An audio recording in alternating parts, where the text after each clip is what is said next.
আসসালামু আলাইকুম।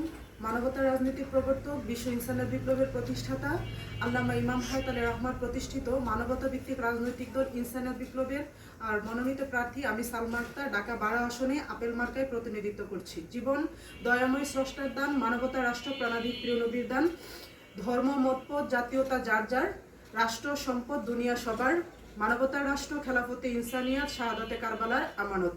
আমরা ইনসানিয়ত বিপ্লব বিশ্বাস করি, রাষ্ট্র একক ধর্মের নয়, রাষ্ট্র এক গোষ্ঠীর নয়, রাষ্ট্র এক জাতীয়তার নয়, এক বর্ণের নয়, রাষ্ট্র সবার সব মানুষের, তার রাষ্ট্রীয় সম্পদও সব মানুষের। তাই ইনসানিয়ত বিপ্লবের মাধ্যমে সবার কাছে যে আহ্বানটুকু রাখতে চাই যে আপনার জীবন বাঁচাতে, আপনার ধর্ম বাঁচাতে, রাষ্ট্র বাঁচাতে মানবতা ভিত্তিক রাজনৈতিক দল ইনসানিয়ত বিপ্লবে ভোট দেন, আপেল মার্কায় ভোট দেন। সত্য ও মানবতাকে প্রতিষ্ঠিত করার জন্য আপনি সহযোগী থাকুন। ইনসানিয়ত বিপ্লবে ভোট দেওয়া, নিজেকে ভোট দেওয়া, ইনসানিয়ত বিপ্লবের আপেল মার্কায় ভোট দেওয়া, সত্য মানবতাকে প্রতিষ্ঠা করা। ধন্যবাদ। আসসালামু আলাইকুম।